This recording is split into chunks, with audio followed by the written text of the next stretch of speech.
All right, folks. So I want to talk now about pages 13 and 14. But real quick before we do, I left something out from the last video. When I was talking about Ziporin's understanding of this idea of the illumination of the obvious and how some people take that to be Zhuangzi's sort of analog to the Buddhist idea of enlightenment, um, where one way to understand Buddhist enlightenment, right, is this unmediated grasp of reality as it is. Excuse me. So that's sort of an ultimate perspective, one way of looking at that. And so Zhuangzi, of course, as we've talked about, is claiming that look, we can't escape our perspectives. Each of us has our own perspective, our own point of view, constituted again in part by our beliefs, our values, our judgments, our likes, dislikes. Um, and so Ziporin's insisting, look, no, the way to understand this idea of the illumination of the obvious, or grasping this, grasping the what's obvious is everyone's disagreeing, everyone's stuck in their own perspectives, they can't escape them, those perspectives are limited, all these things are in some sense obvious, Zhuangzi wants to claim. And but that seems to invite this sort of paradox, kind of like what I mentioned in by someone says there is no truth. Again, if someone claims there's no truth, well, is that true? And so when Zhuangzi says, "Look, we all we ever have, um, all we can ever understand is things from our own perspective. There is no ultimate perspective." Well, isn't that in some sense like claiming? Isn't that in some sense that in some sense sounds like it's meant to be an ultimate perspective?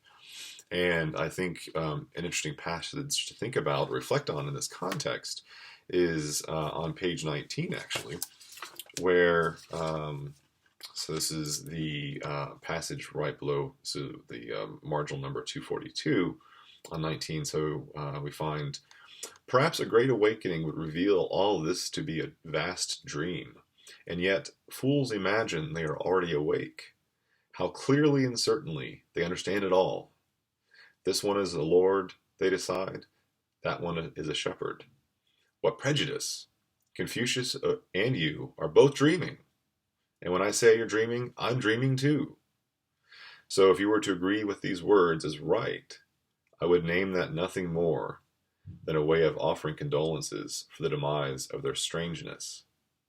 For actually, even if some great sage shows up after 10,000 generations, who knows how to unravel them? It would still be as if he arrived after only a single day. So there's a lot going on here, right? But I think this is in some sense Zhuangzi acknowledging, right, that when he says, "Look, what's obvious is all these disagreeing perspectives, uh, and all else we've been talking about, right?" He knows he's offering but one perspective on things. Now it's meant to be a perspective that's going to allow you to wander far and unfettered, right?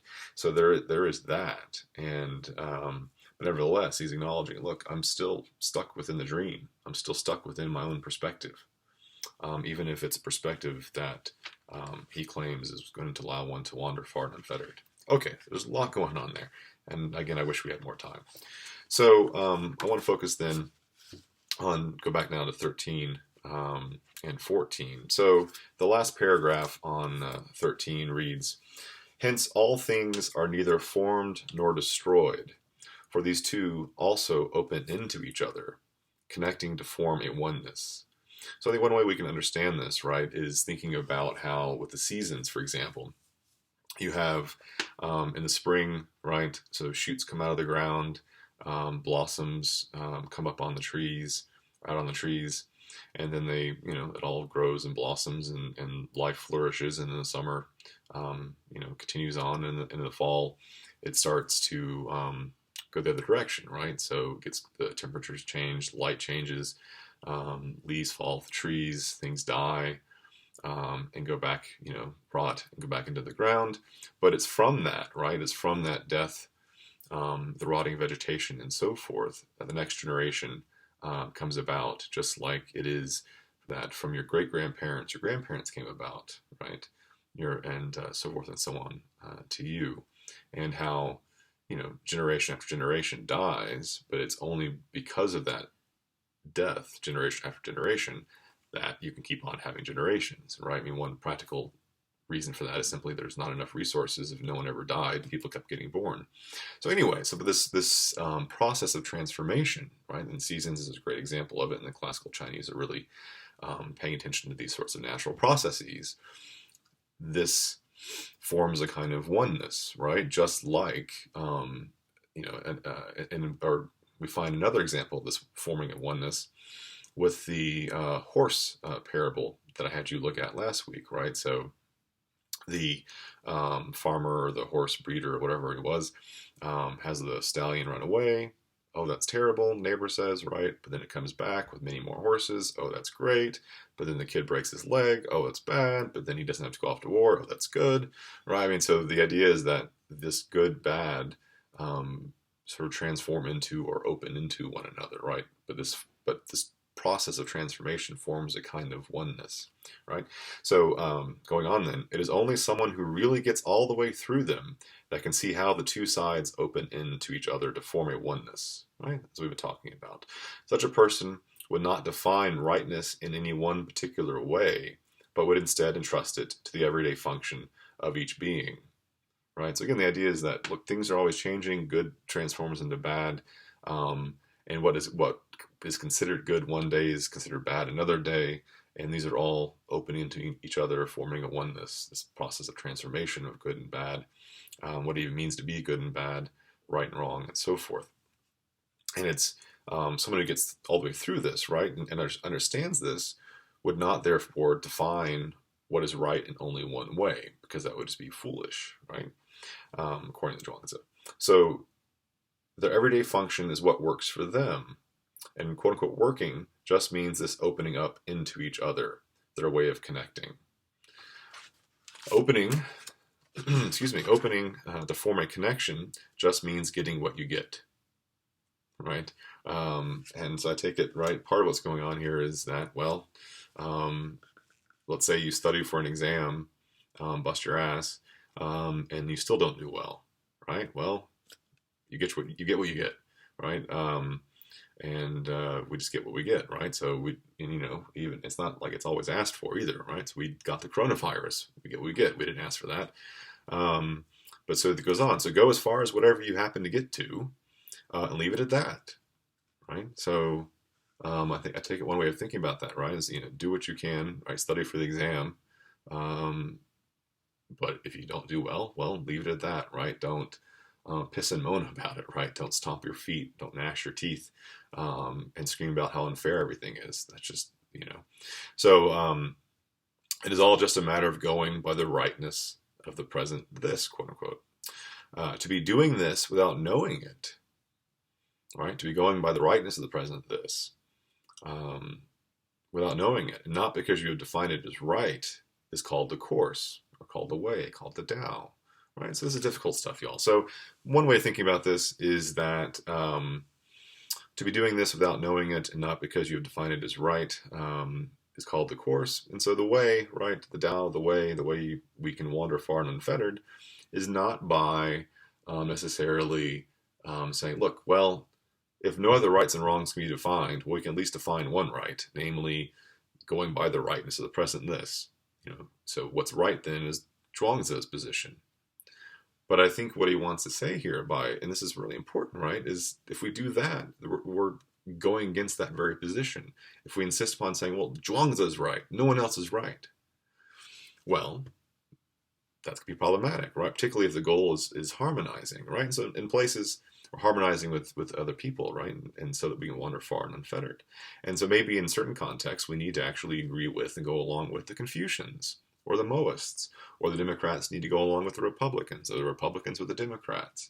And so, and it might be too, to go directly back to Zhuangzi himself and this idea of going by the rightness of the present this, well, maybe there are instances in which that needs to be abandoned, right? Maybe we do need to, at some point, hold on to fixed principles, at least for a while, but that's going to change again, right? And so, what it means. So what I'm saying is, right, what it means to go by the rightness of the present this is not always going to be the same thing, is not always going to be held to in the same way.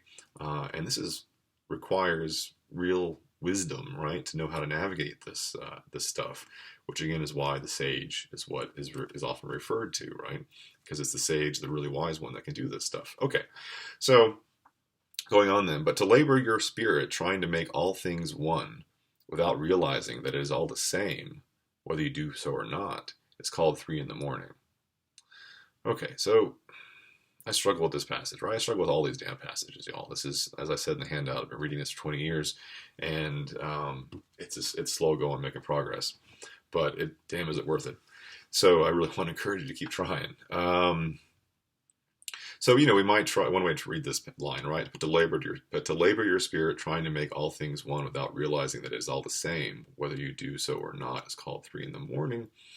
I think part of the idea here is that, one way of reading, but to labor your spirit, trying to make all things one, maybe one sort of sense of that might be, look,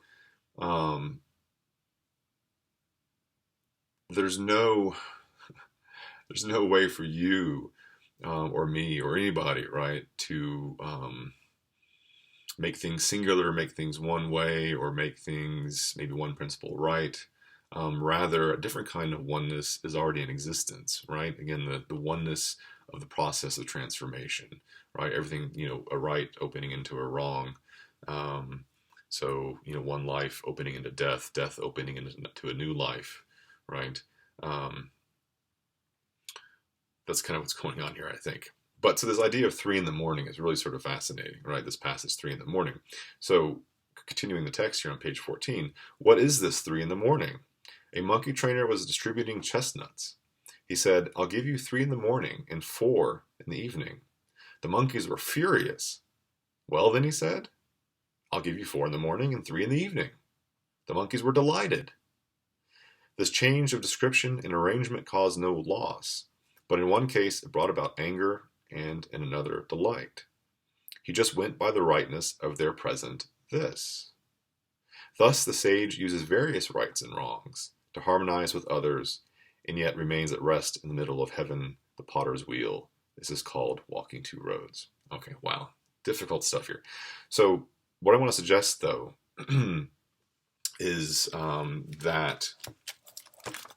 So this idea of 3 in the morning, right? So clearly the number of chestnuts that the monkeys were given in each case, right? Whether they're given 3 in the morning, 4 in the evening, 4 in the morning, 3 in the evening, it's still 7 damn chestnuts.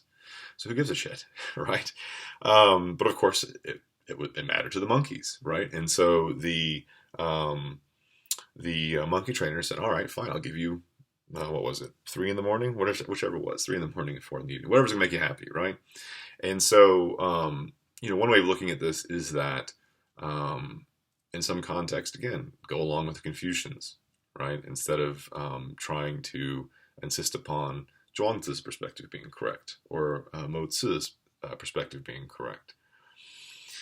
Now, but God, what does this mean, really, right? I think one of the ways to read this further is that, look, it's all one and the same, whatever damn happens, right? Because why? Well, because things are constantly transforming.